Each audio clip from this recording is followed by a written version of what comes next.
Okay, awesome. Hello, everyone. Thank you for joining today. My name is Sarah Olson, and I'm a senior at Windsor High School in Windsor, California. I'm also a Girl Scout ambassador. I decided that for my senior project, I wanted to work with Girl Scouts and help you all complete the Behind the Ballot badge and learn more about the voting process, especially because this year is an important presidential election year. Today, I'm going to walk you all through the 5 steps in the Behind the Ballot badge, and my goal for you all today is that at the end of this session, you will feel more prepared and knowledgeable about the voting process and how the system works. Before we get started, please join me in the Pledge of Allegiance, the Girl Scout Promise, and the Girl Scout Law. We'll start with the Pledge of Allegiance. I pledge allegiance to the flag of the United States of America and to the republic for which it stands, one nation, under God, indivisible, with liberty and justice for all. And now the Girl Scout Promise. On my honor, I will try to serve God and my country, to help people at all times, and to live by the Girl Scout Law. And now the Girl Scout Law. I will do my best to be honest and fair, friendly and helpful, considerate and caring, courageous and strong, responsible for what I say and do, and to respect myself and others, respect authority, use resources wisely, make the world a better place, and be a sister to every Girl Scout. Awesome. And I'm going to share my screen now, and we're going to begin our badge. Right. So again, today we are going to be completing all 5 steps to earn the Behind the Ballot badge. The first step we're going to complete today is called Find Out More About Elections, and we're specifically going to be looking at election timelines and the differences between local, state, and national elections. I asked Windsor's Vice Mayor, Esther Lemus, to help us with this step by answering some questions in a video. When it plays, some key highlights we'll hear about are the differences between local, state, and national elections, how often each position runs for office, qualifications for running for different offices, and the differences between primary, general, and special elections. All right, let's listen to this video by Esther Lemus, the Vice Mayor of Windsor. Hello, Girl Scouts. My name is Esther Lemus, and I'm your Vice Mayor here at the town of Windsor. I want to start by saying that I'm so proud to be involved in this project, where you will be learning about the voting process and government and earning your Behind the Ballot badge. I want to start by sharing a little bit about myself. I work in my day job as a deputy district attorney, also known as a prosecutor, where I work hand in hand with law enforcement to enforce the criminal laws and to ensure the safety of our cities and our county. I'm also elected to the Windsor Town Council. I was elected in 2019 and currently serve as your Vice Mayor. I want to start today by breaking down the steps of running for office. But first wanted to explain to you what exactly a city council is. A city council is a legislative body that governs the city. City council passes laws and ordinance for the city. They oversee the budget and manage the budget for the city. They regulate land use and business permitting. They make sure that your streets are paved and that sidewalks are safe. And they also address resident concerns. These are just some examples of what a city council does and what city council members do. What is the basic process for city council elections and electing a mayor? That all depends on the city in which one lives and the type of voting process that is in place. Here in Windsor, we have recently transitioned to a district election voting process. We were previously an at-large voting city. What that means is that all residents in the entire town, all voters, voted for the top 2 or 3 candidates that were running for city council. That was the old system. We have recently transitioned to district elections, and the best way for me to describe that to you is that the town is divided into 4 quadrants. So basically it's divided by geographic region. You have your northwest, your northeast, your southwest, and your southeast regions. Here in Windsor, those are called districts 1, 2, 3, and 4. We also have one at-large mayor seat. The way it works with district elections is that a candidate who's running for city council must live within one of those districts. And they are elected by the people who live within that geographic region or district. This year, we will be having our first district election for District 3. And we will also be having our first election for the at-large mayor seat, which again, because it's at-large, means that the entire city, all Windsor residents will vote for that mayor position. Now, what is the timeline when one is running for office, for city council, or for mayor? Again, that also depends on the city, the size of the city, and the number of voters that you have to reach. Here in Windsor, it has been pretty typical historically that people announce their candidacies for city council or mayor 6 to 8 months early. So in other words, people are announcing their candidacy and beginning their campaigns in January for a November election, and oftentimes May or June for that November election. What is fundraising like for a campaign? I have seen here in Windsor, I have seen people run with no budget up to approximately 60,000 or more. And again, that's specific to Windsor, but that also depends on the city in which one lives. The larger the city, the more voters one has to reach, which also means typically the larger the budget in terms of fundraising. Now, how often does one run for office? A city council seat is 4 years. That's true for Windsor, and that's true for most cities in the state of California and across the country. Mayor seats, it all depends on the city. I have seen mayor seats, their term run from 1 to 4 years, either 1, 2, 3, or 4 years. Here in Windsor, the at-large mayor seat is a 2-year term. So for city council, because it's a 4-year seat, one would have to run every 4 years to get reelected. For the mayor seat, now that we have a new at-large mayor seat, the elected mayor will have to run every 2 years to retain that seat. Now, what's the difference between local, state, and national elections? Again, the biggest difference, of course, is that you're running for a much larger seat. Typically, for the local seat, it's going to be your city council or mayor seat. For the larger state and national races, you're typically going to be running for state assembly, a state senate seat, or for national seats, you'll be running for U.S. Senate seat, or maybe even president.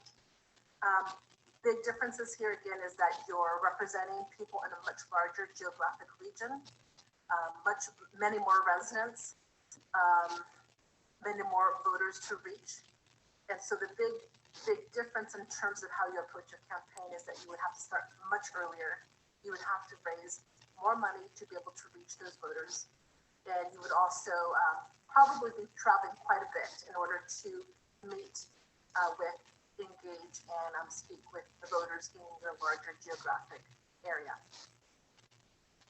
Now, what are the qualifications to run for mayor or for city council? What is required? Well, you must be a minimum of age 18. You must be a U.S. citizen. You must be a resident of California. You must be a registered voter and resident in the city in which you will be running. So in our case, of Windsor. And as I mentioned earlier, with respect to district and at-large elections, if you're running for a city council seat in a district, you must also live within that district or within that geographic region that we discussed. Now, what are the qualifications to run for governor for the state of California? Again, you must be a minimum of age 18. You must be a U.S. citizen. You must be a resident and registered to vote in the state of California.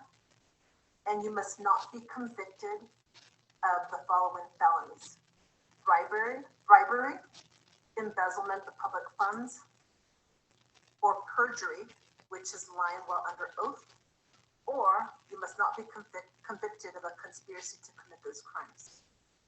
Now, what is the requirement to run for U.S. Senate? What are the qualifications? You must be a minimum of age 30. You must be a U.S. citizen, and you must also live in a state in which you will represent should you be elected. Now, what are the differences between primary and general elections? A primary election is a process used by a political party to nominate their candidate for the general election. So basically, you have Democrats running against Democrats, Republicans running against Republicans, and or possibly a third party, their candidates, all running for the same position in order to qualify for the larger general election, which takes place in November. The general election is the main election where voters select the winner and the person who will represent them.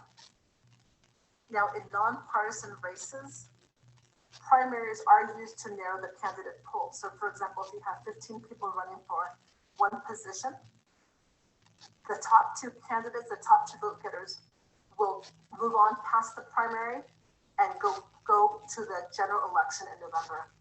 The only exception, there are a few exceptions. One of the exceptions is with the special election, the primary will decide the winner if there is a top vote getter who has received 50% of the vote plus one.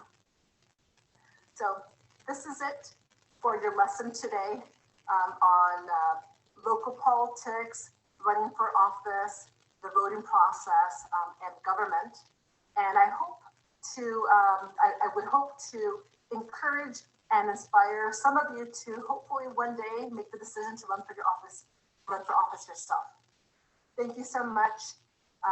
Honored to be here today, and I wish you all the best. Thank you.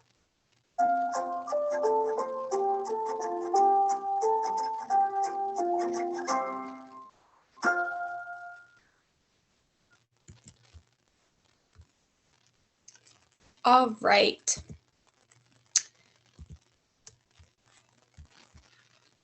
Okay, so we just watched a video that talked a lot about local politics, but now I want to give you some more information on a national political topic, the Electoral College. The Electoral College was set up in the Constitution, and its sole purpose is to elect the U.S. President and consequently the Vice President. The Electoral College consists of 538 electors or members, and each state gets a certain number of members that's based off of the amount of their House of Representatives and Senate members.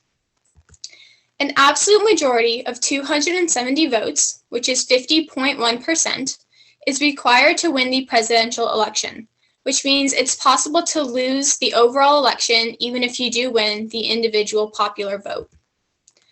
Most states employ a system where the Electoral College members vote for the winner of their state's popular vote, but technically the members can vote for whichever candidate they choose.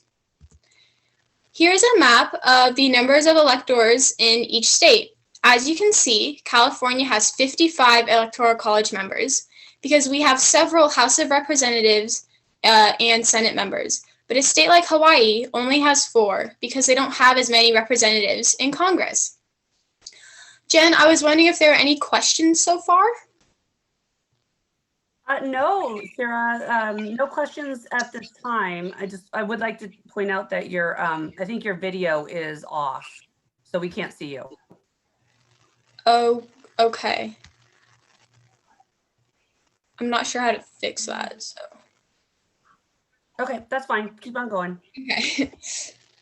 Kathy, can you hear me? I don't hear Sarah anymore. Can you hear me? But then I can't hear you. Hey guys, everybody needs to stay on mute, please. Hang on. Okay. So now that we've learned a little bit about the actual election process, let's learn about what gets a candidate elected in the first place, campaigns.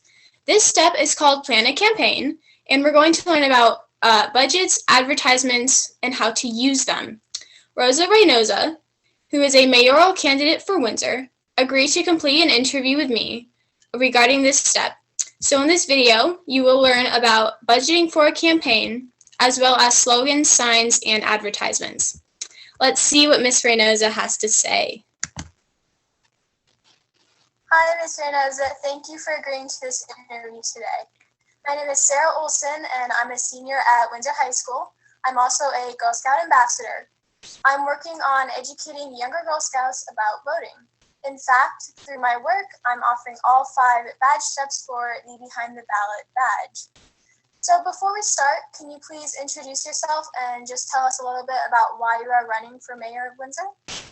Well, thank you so much for having me here, Sarah, and inviting me to this interview process. I think it's wonderful to start introducing people at a very young age about voting, and it's a privilege to be here. So thank you. So again, Rosa Reynosa. I'm a 48-year resident of Windsor, California, and I'm a mother of 3 children, 20, 17, and 15. And I'm running for mayor of Windsor because as I started becoming more involved with what's happening all around us, I just felt that we needed new representation, and I feel that my voice, where I come from, my background, is really needed. So I want to be that new voice for Windsor. Thank you so much. I would love your help with one of the badge steps called Plan a Campaign. And this is where we get an up-close look about what it's like to campaign for elected office. So first, let's talk about campaign budgets. Could you talk a little bit about what a campaign budget looks like for you, how you decide to allocate your funds, what your major expenditures are, stuff like that? Yeah, so campaigning has been very difficult for me. This is not my first campaign. I've ran before, and I have a very difficult time asking people for money. It's something that doesn't come easy for me. I'm very independent my whole life. I grew up really trying to just take care of myself. So it's hard for me to ask for money. So I tried to run a very slim budget. And for me in Windsor, that's about $10,000.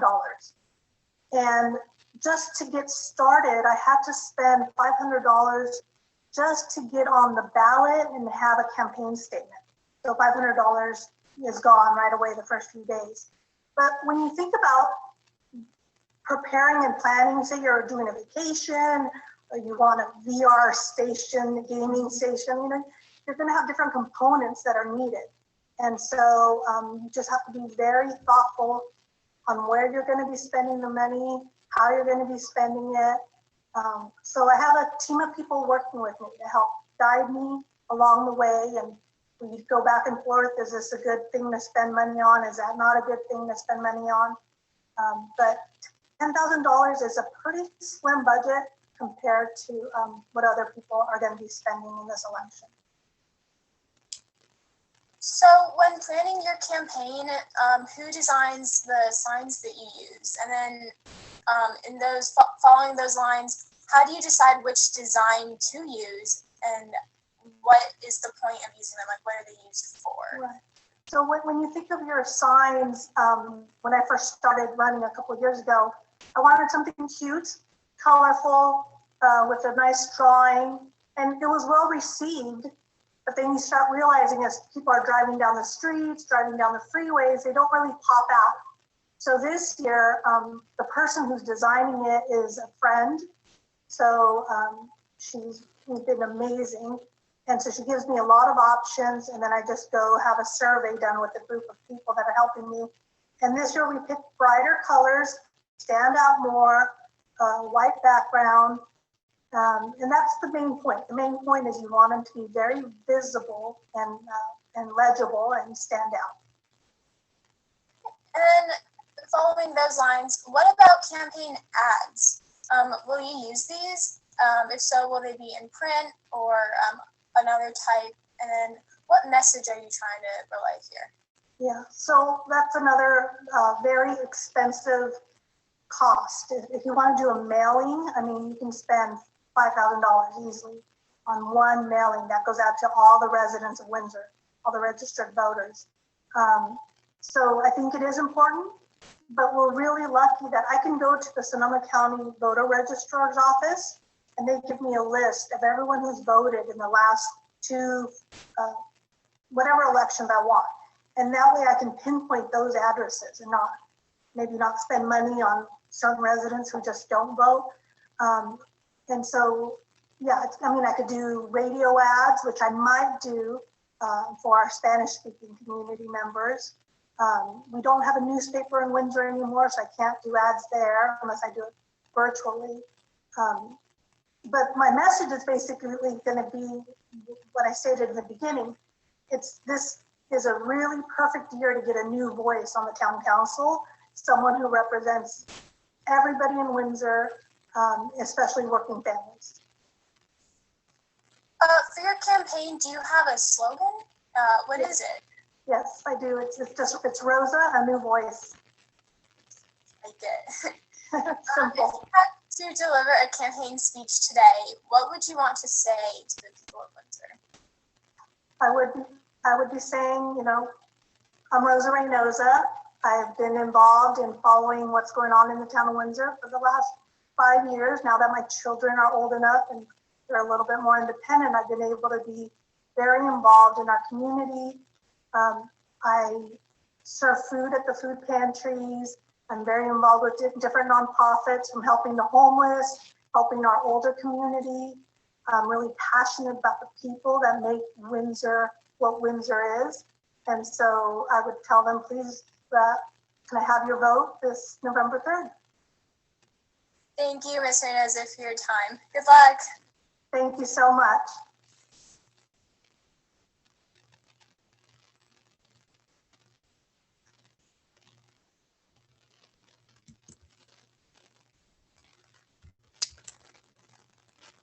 To follow up on Ms. Reynosa's points about campaigns, I wanted to explain to you a little bit about women's suffrage, which is the right to vote.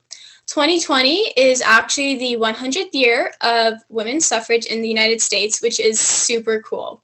To clarify, the women this refers to are white American women. African American and Indigenous women did not gain this suffrage right until much later in U.S. history. On August 18th, 1920, the 19th Amendment was ratified, which gave white American women the right to vote, just like their male counterparts. How exactly did this happen? After years of women fighting for suffrage through activism and popular campaigns, Congress met to approve for the amendment to pass. Harry Byrne, who was a legislator from Tennessee, changed the course of history. His vote was the final vote needed to ratify the 19th Amendment. The women who campaigned for years to gain this right to participate in government processes show that the power of campaigning can be extremely effective, even if it does take time and isn't instantaneous. After this event, we will be sending you a seminar on women's suffrage, which was created specifically for Girl Scouts if you're interested in learning more. I also wanted to give you all an activity to do if you want to follow up on campaigns. You can create a handmade poster for a candidate that you are rooting for. This could be a presidential candidate, a state candidate, or a local candidate. I encourage you all to be creative. Our next step, now that we've learned about campaigns, is to talk about how candidates actually get elected into office, which is through voting. This step will investigate the ins and outs of voting by combining visiting a voter registration office and a polling place into an online version with a video by the Sonoma County Clerk, Recorder, and Assessor and the Registrar of Voters, Diva Proto. In her video, I would like you to pay attention to when she explains about the voting process, how ballots are counted, and the difference between mail-in ballots versus in-person voting ballots. All right, let's pay attention to Ms. Proto. Hello, my name is Diva Marie Proto, and I am the Sonoma County Clerk, Recorder, Assessor, and Registrar of Voters. Among other things, that means that my office is in charge of conducting all the local, state, and federal elections within Sonoma County. We always have a lot of questions about elections, and hopefully I'll be able to answer some of yours today. So who can vote in our elections? Well, in the US, you have to be 18 years old and you have to be a citizen. In California, if you've been convicted of certain felonies, you are not allowed to vote. When you register, you do have to provide a driver's license number or the last 4 digits of your social security number. Now, those ID requirements vary by state, but that's what's required in California. You can also pre-register if you are over the age of 16. And what that means is you can give us all your information, and then when you turn 18, you'll be automatically registered to vote and start getting election information. We have 6 recognized political parties in California. Most people are familiar with the Democratic Party and the Republican Party. We also have the Green, Libertarian, Peace and Freedom, and the American Independent Party. Now, although independent is in the title of the party, if you are an American independent voter, that means that you are registered with that party. It does not mean that you are an independent voter. If you don't want to be affiliated with a political party, you can choose to be a no party preference voter. And you can indicate that when you register. For this November, there is a lot going on right now. We are very, very busy. About 29 days before the election, which is October 5th, we'll be mailing all active registered voters in Sonoma County a ballot. Now, most of the time, the people that will get mail ballots are those that have permanently signed up to vote by mail, have chosen to do it just for that election, or who are in a precinct that is too small to have a polling place, and they have to vote by mail. We don't give them any other option. So those are usually called mail ballot precincts. In November, like I said, because of the pandemic, we're going to be sending a ballot to all active registered voters. They can choose if they use it or not, and they can choose how to return it if they do want to. So we also have a lot of different types of ballots in Sonoma County. So in November, we all have 122 different ballot types, which is different combinations of races and contests and measures on the ballot. When you do get your vote by mail ballot, you can send it back through the Postal Service.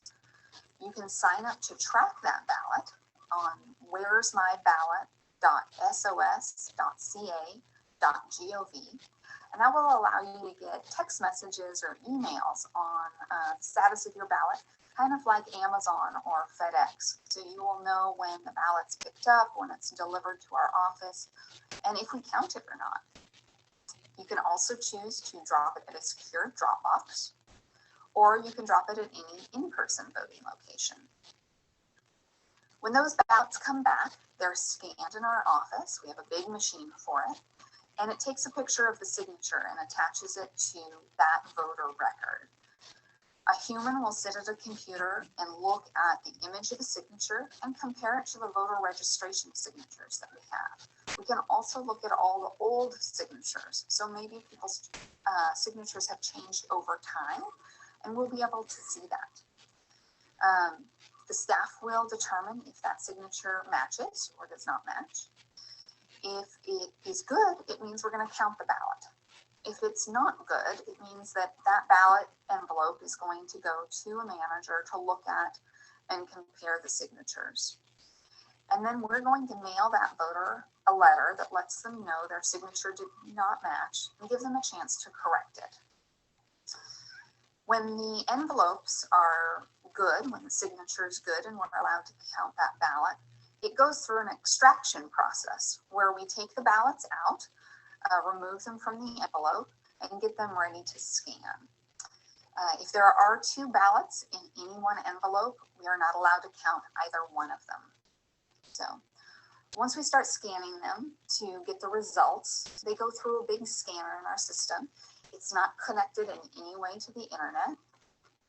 Any votes that the computer can't determine how the person voted, maybe they didn't fill out the circle all the way, maybe they put an X over it instead, or if there's a write-in vote, a human needs to look at it and determine how it should be counted and if it should be counted.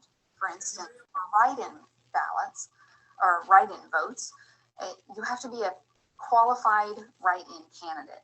Now, every single year, Mickey Mouse and Donald Duck get a lot of write-in votes, but unfortunately they never count because they haven't qualified to be a write-in candidate.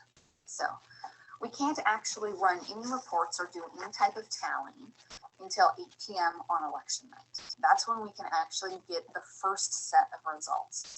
So at 8 p.m., what we're posting on our internet site, on our results webpage, are all the vote by mail ballots that have come back early and that we've been able to process. And then later that night, we will update results as they come back, as ballots come back from the polling places. In November specifically, we're going to have 30 in-person voting locations across the county. Unlike previous years, those are going to be open on Saturday, Sunday, Monday, and Tuesday. Saturday, Sunday, and Monday, they're going to be open from 9 a.m. to 5 p.m. And then on Tuesday, election day, they'll be open from 7 a.m. to 8 p.m., just like normal. Unlike previous years, again, voters can choose to go to any location that they want to vote in person.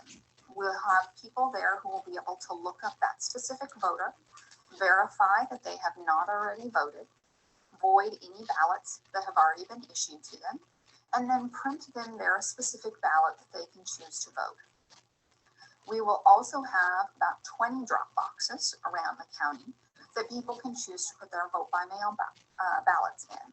Those will open in the beginning of October. In Windsor specifically, there's going to be an in-person voting location at the Windsor Town Council Chambers. And there will be a drop box at the Bluebird Center, which is on Old Redwood Highway, that will be open in October. I hope you got some of your questions answered. I hope you plan on voting, and we are always open for any questions. Our job is to make the election process easy and make sure it's done correctly. Thank you very much, and I hope you go out and vote.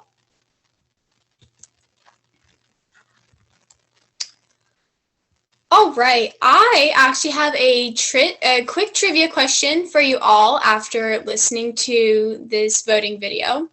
Do you know which amendment granted 18-year-olds the right to vote and made 18 the legal voting age? Type it in the chat box if you have a guess.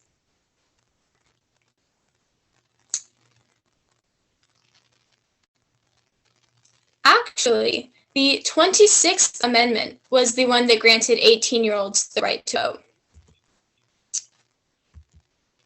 vote.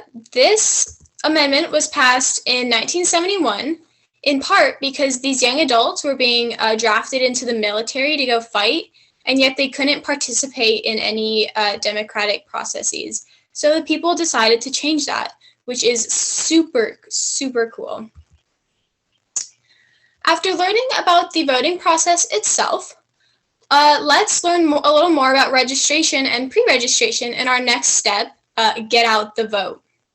Here, I asked Debbie Mckay, the president of the League of Women Voters in Sonoma County, to help explain to us the motor voter legislation and the process of registering and pre-registering to vote, which is what I would like you all to pay attention to in this next video. All right, here we go with Ms. Mckay's video.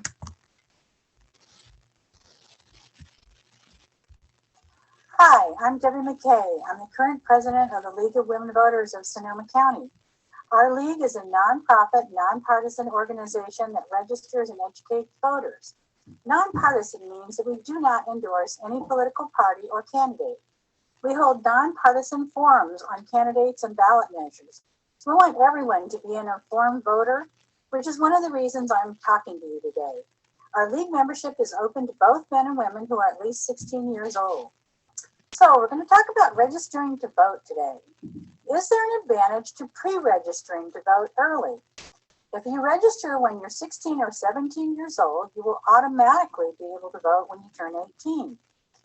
It's one way to check one more thing off of your to-do list, and it's part of being a good citizen in the United States. Our system of government depends on people voting. Our government is designed to be by the people and for the people, which is one reason it has become easier to vote over time. You actually now can register the day of the election at the voter registrar's office or at any polling place. And when you do that, then you can cast what's called a provisional ballot, which means the ballot is not counted until the elections office has verified that you are actually eligible to vote. They verify your ID and will check your signature against your California driver's license or California ID and your Social Security card application. While you can wait until the last minute to vote, it's actually usually easier to register ahead of time because you can now do it online. You can register and pre-register online now at the Secretary of State's website, which is www.sos.ca.gov/elections. At that same site, you can check to see if your registration is current. In other words, are you registered at your current address with your current name and with the party affiliation you want? Because if you move or change your address, you do have to re-register. If you register in advance of the election, you will receive your sample ballot and other election materials ahead of time. And that gives you more time to figure out how you want to vote. Registering early gives you time to talk to your friends or family members about the candidates and the issues. It also gives you time to attend a candidate forum to ask questions of those who are seeking your vote. If you wait until the last minute, it is harder to prepare yourself to make informed decisions. But if you do want to wait until you're closer to the election, there are ways to get help in figuring out how to vote. And one of those is the Voter's Edge, which is at www.votersedge.org/CA.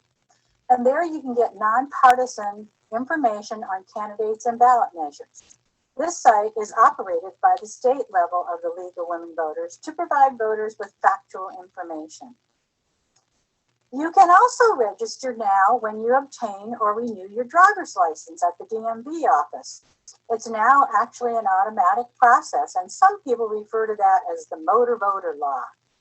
Many states have initiated this process to encourage more people to register and to make it easier to register and vote.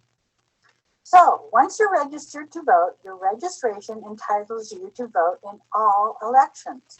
That includes national elections, state elections, and local elections.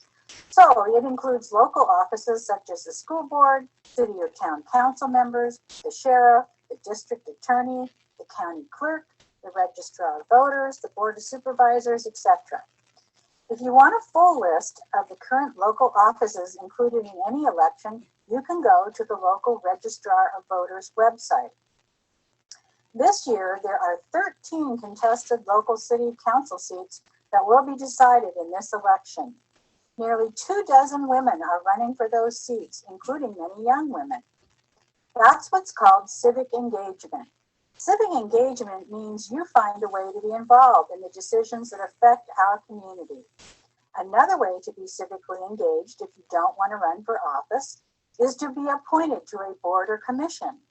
For example, the County of Sonoma has about 100 different boards and commissions, everything from the Commission on the Status of Women and the Human Rights Commission to the Arts Commission.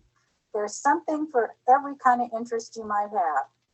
For a complete list, you can go to the Board of Supervisors website and look up boards and commissions. It will give you a list of the commissions and it'll describe basically what they do. Some commissions, such as the Junior Women's Commission, are open to those under 18, but most boards and commissions are limited to people who are eligible to vote. Most cities and towns also have boards and commissions. School districts and the junior college are governed by boards. There are literally hundreds of ways to become more involved in your community to shape it to be the place where you want to live. And now I'm going to do a little share so that you can see some of the websites that I just talked about. And so you can take a minute to write them down and check them out after you're done watching this video. So I'm going to leave this on the screen for a minute for you to be able to copy these down. These are all great resources.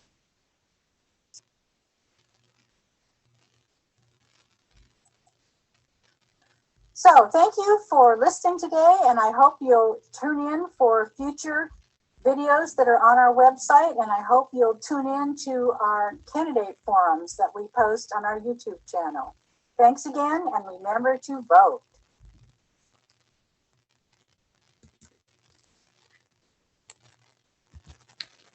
After watching that video, here's another trivia question. Does anyone know why the election date is in November? Put it in the chat box if you have a guess.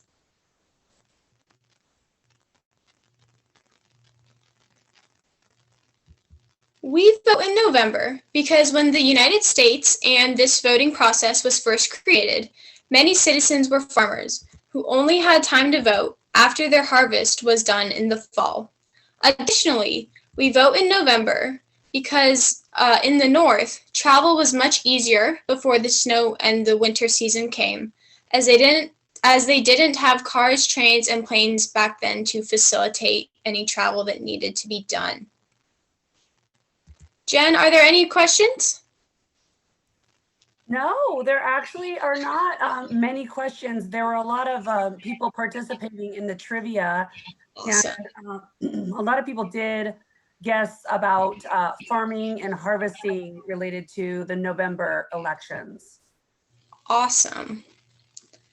All right. So now that we've learned about voting in the United States, let's look abroad at other countries in our last step. Here the focus will be more on global female leadership.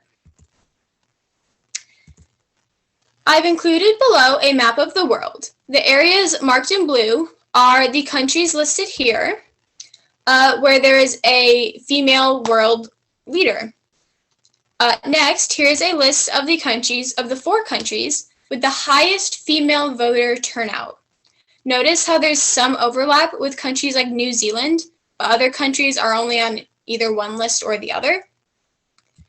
There is no country in the world where women cannot legally vote, but it can be challenging to do so in these countries listed on the right, whether that's due to social and cultural norms or a more political motive.